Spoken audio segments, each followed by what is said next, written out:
I am vigilance. I am the hunter's patience and the castellan's fortitude.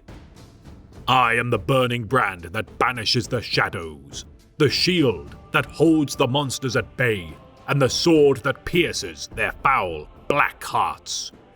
I am oath, duty, victory. I am the Death Watch, and my vigil shall never end.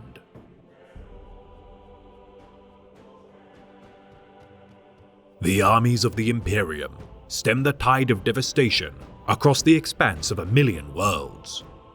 Threats loom from beyond the veil of the Immaterium, within the hearts of demagogues, and even the borders of the known universe. Yet one threat besets humanity from all sides: the alien. Their fallen empires littering the expanse of the galaxy as untold horrors wrought from their hubris return to harry the stars. For today, we shall elucidate a band of Astartes founded to combat all manner of Xenos, whether their flesh is of fungal green, chitinous scales, or even living metal. The Chamber Militant of the Ordo Xenos, the Death Watch. During the era known as the Time of Rebirth, the Imperium of Man came close to extinction. During 544.M32, the largest Orc war recorded since the Ulanor Crusade ravaged the galaxy, besieging the Imperial Palace of Terra and threatening the survival of humanity. Led by the greenskin overlord known simply as the Beast, the savage conflict annihilated the entirety of the Imperial Fist chapter of Astartes and claimed untold millions of lives. Lord Commander Courland, known by his wall name, Slaughter, enacted his Primarch Rogel Dawn's Last Wall Protocol to rally the descendants of the Seventh to defend the Throne World. Despite commanding strength in imitation to the Legion of old, and reinforcement from stalwart chapters such as the Ultramarines and miraculous return of the Salamander's Primarch, Vulcan, the War of the Beast incurred a heavy toll. Where one beast fell, several more rose in its place, killing Courland and Vulcan during their campaign to destroy Holy Terra. Yet during the conflict, a new band of warriors would be created, their legacy outliving their founder and the champion of the Orcs. Before his death, Lord Commander Courland had beseeched the High Lords of Terra to create elite bands of veteran Astartes capable of inflicting severe damage to vital enemy assets. From the metaphorical sapling Courland had planted, a woodland did grow, an order created to act as the military arm of the newly established inquisitorial body, the Ordo Xenos. Dubbed as the Death Watch, the Chamber Militant comprised of Astartes from all manner of chapters, and began to establish outposts across the void of space to better guard against Xenos incursions. So costly had been the War of the Beast that Xenos such as the Orcs could not be allowed to burgeon once more. Pacifying resurgent empires and combating deadly alien schemes. Within the Ordo Xenos, many claim that all alien life must be purged to emancipate humanity, whilst others advocated for temporary pacts with intelligent life capable of furthering humanity's own ambitions. Regardless of such debates, an army of peerless soldiers was required to enact the Inquisition's will, for the similarly recently established Ordo Malleus had reasoned with the clandestine 666th chapter, the Grey Knights, to aid their own cause. Thus did the Ordo Xenos gather supplies, resources and infrastructure for their own militia to further their own influence and achieve their tasks. Establishing a conclave of chapter masters of every chapter of the Adeptus Astartes to attend, the Ordo Xenos outlined their intentions during the deliberations. Agreeing to tithe a portion of their men from each chapter to aid in the founding of this new order of the Angels of Death, the Masters of the Astartes and Inquisitors pledged oaths to maintain this endless vigil. Cooperating henceforth for millennia, the Adeptus Astartes enabled the efforts of the Ordo Xenos to purge the galaxy of alien threats with little detriment to their own chapter's duties and amassed strength. Staving off the apocalypse forewarned of from their inception, The Death Watch's mission to combat the Xenos has only intensified with the passage of time. The Great Devourer besets the galaxy from all sides. Ancient Necrons arise from their long slumber. The Greenskins rally at the side of their so-called prophet. Expansionist Tau seize the Emperor's domains to the east, and the Eldar toil to embolden their gods of death and destruction. For in this time of great peril, several chapters threaten to break their long-standing oaths to the Ordo Xenos, as their own forces are threatened with extinction. To be seconded to the ranks of the Death Watch is an immense honor to any deemed worthy to serve. Oaths made to the Chamber Militant require only the most capable veterans of the Adeptus Astartes, and for their service, should they survive their tour, they shall be returned to their chapter with invaluable knowledge. Gifting rare mastercrafted weaponry to the most vaunted veterans of the Long Vigil, the return of such staunch champions of the Angels of Death to their chapter swells their brethren's hearts with pride. Bolstering the reputation of their creed should they endure their vigil, the Death Watch holds several chapters in high esteem, such as the Imperial Fists, Dark Angels, Blood Angels, Ultramarines, White Scars, Raven Guard, Salamanders, Iron Hands, Space Wolves, Black Templars, Crimson Fists, Flesh Terrors, Nova Marines, Howling Griffins, Silver Skulls, Minotaurs, Taurens, Mortifactors, Knights of the Raven, and Brazen Claws. The captains of each Astartes chapter observe the deeds of the men under their command, judging their valor with advisements of their subordinate apothecaries and chaplains, who in turn study their physical skill and mental purity respectively. Consulting their chapter master for approval to dispatch their chosen champion, such warriors are typically honored with a somber departure ceremony. Though many see service as an honor, there are those within the Angels of Death who see secondment to the Ordo Militant as an act of atonement, and thus sometimes send disgraced Astartes to die in battle or absolve themselves through deeds. Each chapter differ in preparation of their pilgriming scions, for each bears a unique burden which may imperil their new battle brothers, and most are not expected to return from their watch.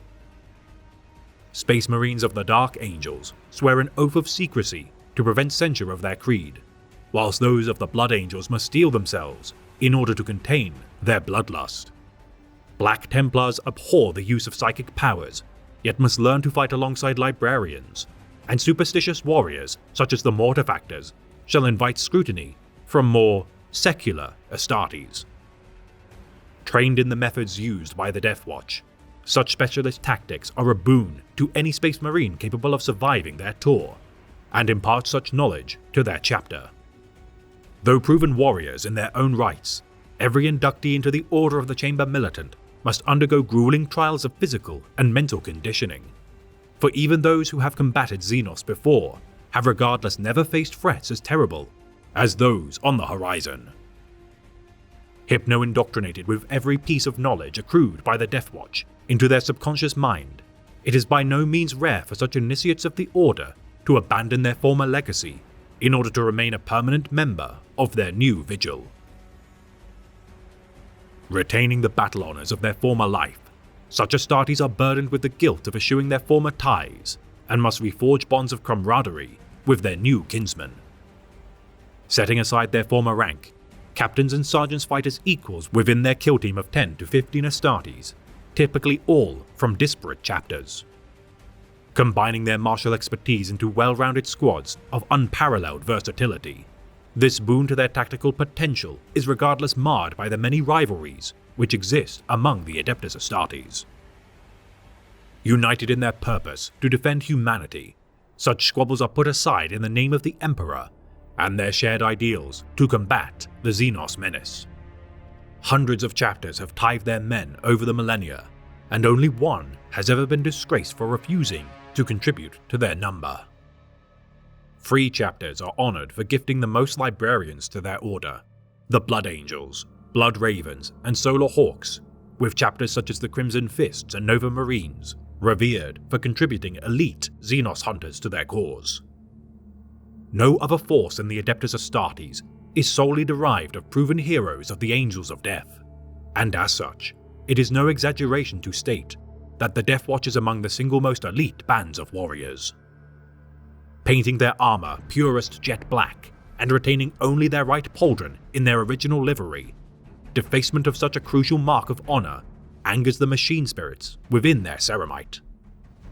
Bearing the ornate heraldry of the Death Watch on their left arm, the gleaming silver plating marked by the Death's head upon crossed bones is stamped with the symbol of the Inquisition.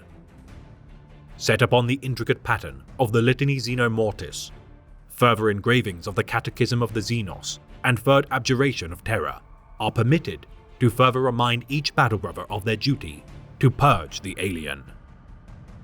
Designating the watch company to which they serve on their knee plate using a stripe of red paint, a low Gothic numeral is often imposed upon this clear yet simple design to designate their kill team. Only the watch company primus of each fortress issues any identifier and retains an unadorned black knee plate. Due to the individual nature of each Astartes, many adorn their warplate with the trappings of their chapter of origin, such as dark angels bearing winged pendants and tabards, space wolves garbed in fur pelts, and chapters of the blood using teardrop iconographies. Though one constant among the Death Watch is the widespread use of purity seals, for such dangerous campaigns survive require ever-increasing blessings to guard their hearts from danger. Unlike the many chapters of the Adeptus Astartes, who hold dominion of entire worlds to harbour their armories, recruitment grounds, and archives, the Death Watch maintain a fleet of watch fortresses. Spanning the length and breadth of the galaxy, these outposts allow for the Death Watch to maintain surveillance of several sectors of the Void and deploy their forces with minimal delay. Under the jurisdiction of their watch commander, these mobile fortresses contain enough firepower to extinguish the life of several worlds within their influence. Enigmatic and unknown to Imperial records, the watch fortresses maintain high levels of secrecy to prevent their presence being detected by interlopers. Varying in their objective goals, each fortress stands sentinel to contain specific threats in proximity to among the most volatile areas of space. Smaller watch stations also monitor activities of lesser import and garrison only a few Astartes compared to several watch companies stationed within their larger contemporaries. Often, such stations are left abandoned by the Astartes for decades, their facilities locked down by apothecaries and tech marines, and protected by automated defenses until being reinstated should renewed operations begin. Should anything breach the station's defenses, a self-destruct system will activate and destroy the entire complex to prevent its resources falling into the wrong hands. The notable stations operating within the Jericho Reach, such as Arcas, Belisarius, Castiel, Cressid, CX-3119, Eobel, Klaha, Midael, Orefa, Phadus, Scapula, and the Iron Bastion, bearing the brunt of this dangerous region of space. Many fortresses and stations have been cut off from the wider Imperium due to the birth of the Cicatrix Maledictum, their vast armories filled to the brim with weapons, never wanting for targets.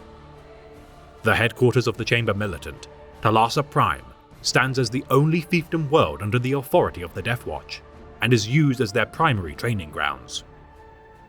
Gifted by the Ultramarines chapter to serve as their fortress monastery, Talassa Prime's location within the Ultramar system aids the 13th in their efforts to drive back invasion from the Tyranid menace and grasping Tau Empire. Primarily drafting Astartes from the Ultramarines, Scythes of the Emperor, and Lamentus chapters, Talassa Prime's orbit is further defended by 12 watch stations and 5 watch companies of Primaris Space Marines under the command of Watchmaster Mordalai.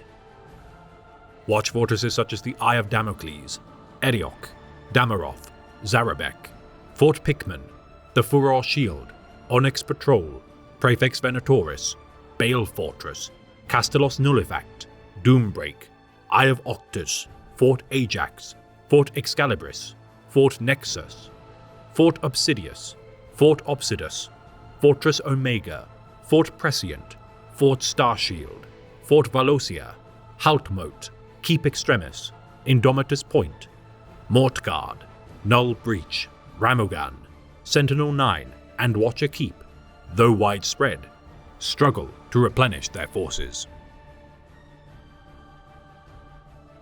Widespread throughout the galaxy, there are few organizations wielding the influence and power of the Ordo Xenos and its Chamber Militant. Requiring officers of unparalleled strategic, diplomatic, and military prestige to command their forces, the Death Watch appoint watchmasters and captains, proven from decades of service, to lead each of their watch fortresses. Entrusted with the greatest secrets of the Ordo Xenos, it is no mystery why so many scions of the Unforgiven chapters of the Astartes are regularly appointed as captains. Organizing the fortress librarians, apothecaries, chaplains, tech marines and dreadnoughts to form strategiums, each watch commander oversees as many as 5 watch companies. Aided by 2 watch lieutenants, introduced by the widespread Astartes reforms put in place by the Avenging Sun, Rabute Guilliman, these right hands of their captains direct battle lines of several kill teams during larger engagements. Every watch company typically comprises no more than 50 Space Marines each, divided into kill teams of 10 to 15 Battle Brothers. Though half the size of a regular Astartes chapter company, it is said that their training in advanced weaponry more than matches their martial skill and effectiveness. Fluid in their appointment of Astartes to each kill team, it is uncommon for such bands of warriors to remain intact for long, with only few exceptions fighting united in excess to a century or more. Optimizing their deployments with tailor-made kill teams to target specific threats, each watch commander must intimately understand each of his men's strengths in order to best utilize their skill. No kill team is alike, for the breeds of Space Marines are as disparate as they are unique, and as such, each watch fortress fields truly bespoke teams for any conceivable threat. Veteran assault bikers may fight alongside aerial Astartes, or dreadnoughts supported by scout marines and devastator vanguards, for such is the variety of tactics available that no threat can deny the Death Watch's adroit methods. Committing the full might of an entire watch company is akin to combating an event of apocalyptic proportions, for each Astartes of the Death Watch is a hero in their own right, and epitomize the glories of their lineage. Firstborn Space Marines form kill teams such as the Aquila, which excel at adaptable tactics, Dominatus, which change their armaments with each new battle, Furor, who are range specialists, Malleus heavy weapons experts, Purgatus assassins, maneuverable Venator, and elite Proteus formations. Primaris Space Marines, predominantly, form the generalized Fortis fire support kill teams, as well as Indomitor heavy firepower, and Spectrus stealth and sabotage kill teams. Led by Death Watch veterans, acting as the sergeant's role of the chapter, each kill team adopts the name of their veteran unless a more senior officer assumes control, to which they similarly adopt that officer's name for the duration of their command. Regularly seconded to the elite first company of the chapter, each veteran of the Death Watch continually proves his leadership qualities during their service. Overall command falls to the Watchmaster, bearing a rank similar of a Chapter Master, despite many serving simultaneously within the Death Watch. The most revered warriors of the chapter, each Watchmaster has fought for centuries within the Chamber Militant. The Watchmaster answers only to the Inquisition's most senior members and the Master of Mankind himself.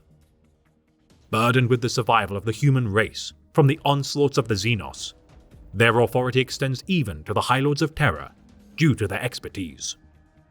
Indispensable to the Long Watch, appointment to its most prestigious rank with few exceptions in history prevents such souls from ever returning to their chapter of origin.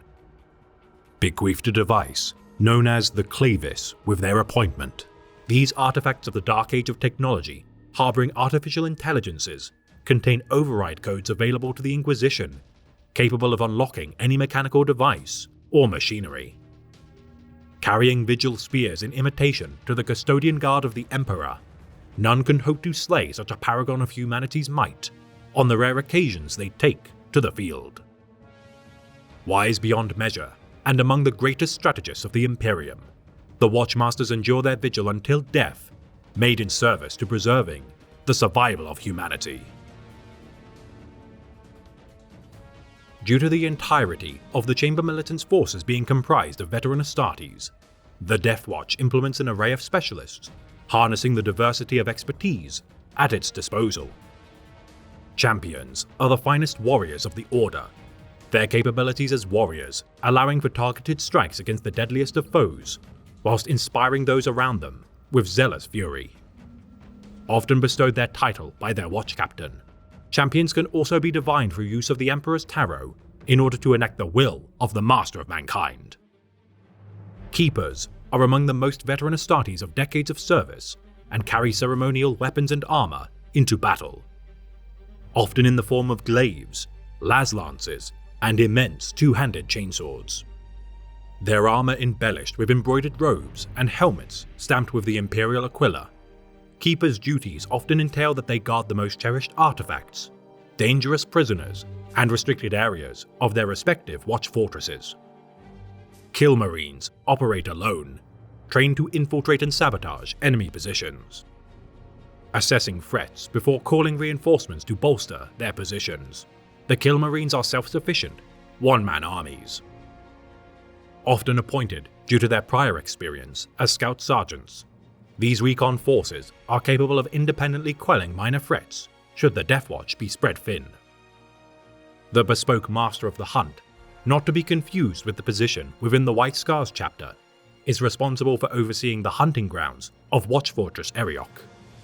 Unique to the Jericho Reach, the Master of the Hunt is chosen from the oldest serving Astartes, bearing countless scars of battle.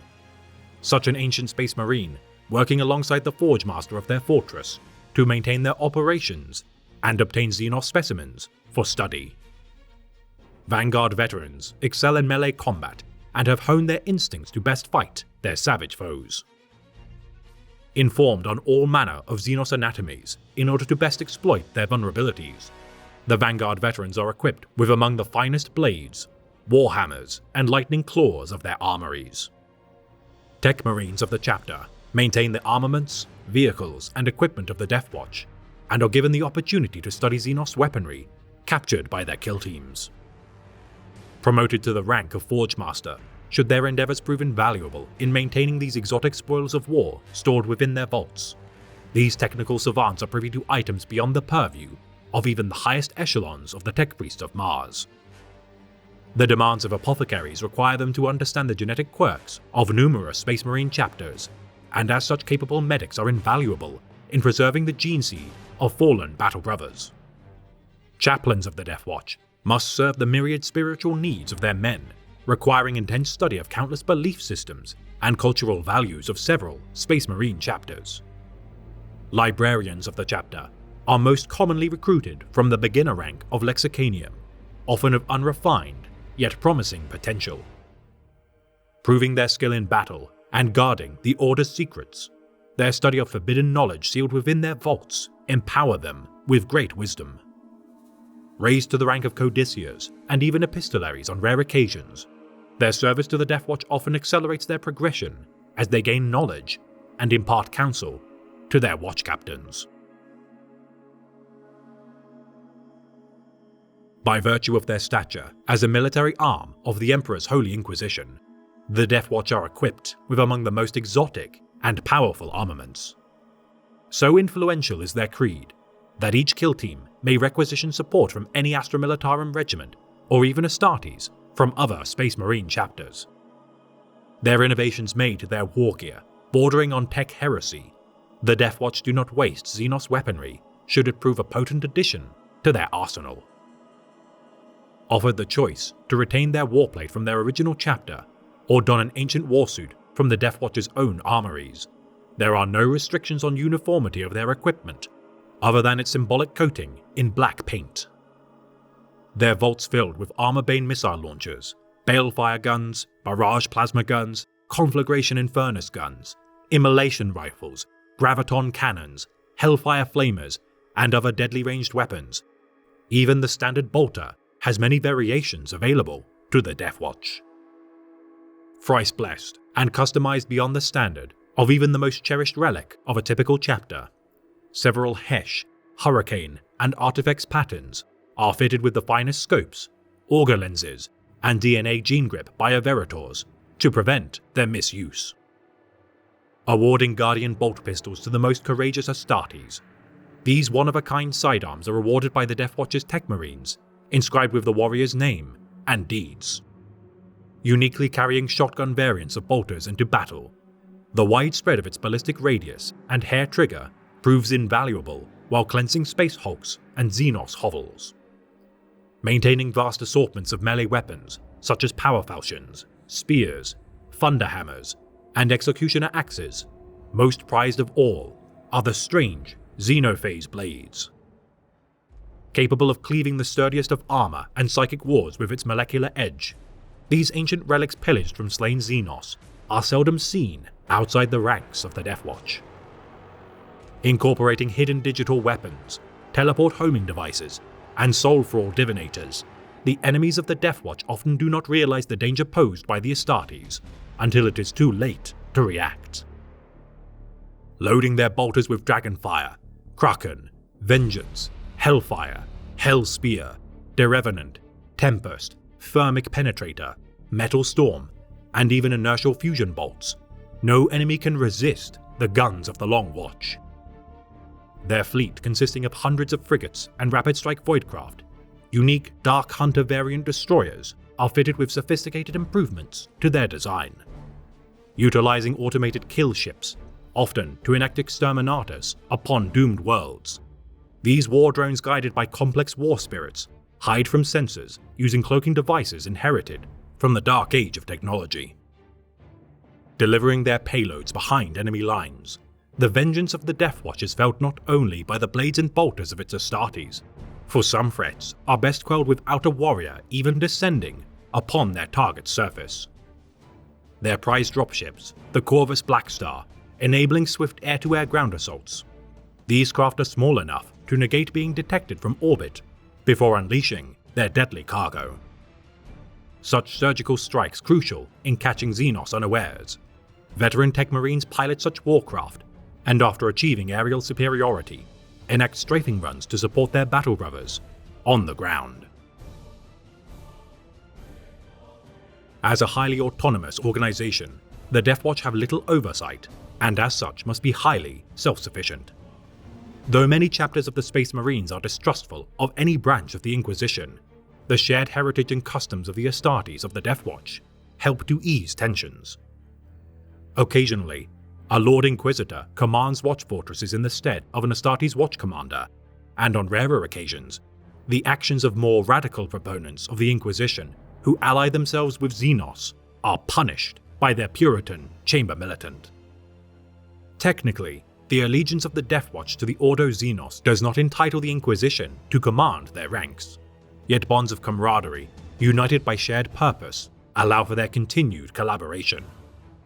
Able to deny requests for deployment should they deem it necessary to combat a greater threat, the Ordo Xenos are under no illusion as to who wields the military might of their order. Wary of Inquisitors who endanger the lives of innocents to achieve their objectives, the noble sons of the Angels of Death are Astartes first and foremost. The high fatality rate of their order preventing many from attaining the position of veteran. Only warriors capable of surviving the onslaughts of the Xenos for years and achieving great glory are given such a title. Each Astartes' loyalties to their parent chapter varies over time, for while some pine for their return to their true kinsmen, others eschew their bonds of brotherhood entirely. For some, the idea of Xenos roaming the galaxy unfettered and unopposed cannot be tolerated, and as such there are many who sunder their ties to their former legacy in order to commit fully to serving as a member of the Deathwatch. In the extreme, certain warriors assume the title of Black Shield and coat the entirety of their armor with jet black paint, the embellishments of their former chapter removed, and even their name stricken from the records of the Deathwatch. Unlike regular chapter maneuvers supported by armored divisions, orbital overwatch of Voidcraft, and as many as hundreds of Astartes taking to the field, the kill teams of the Deathwatch attack in much smaller groups, and as such must heavily rely on their companions. Tasked with facing the most brutal engagements in the harshest of fighting conditions, it is no wonder why many veterans of the Deathwatch relinquish their former sodality. those that do return to their home chapter are forever changed, for they are often estranged and jaded by years of conflict away from their bloodline. Becoming more tolerant of the creeds and quirks of their battle brothers with continued successful campaigns, though initially difficult to find ways to complement their battle brothers' battle techniques.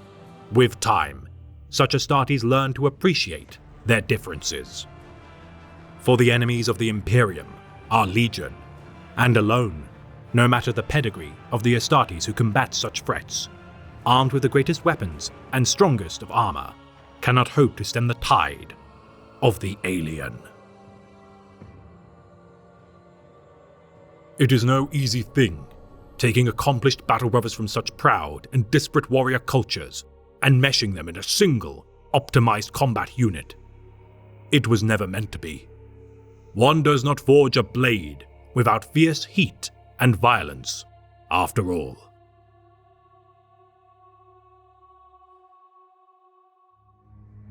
This has been a tale of the great Imperium of Man, read by the Remembrancer. Most Astartes who serve the Long Watch never return to their chapter of origin.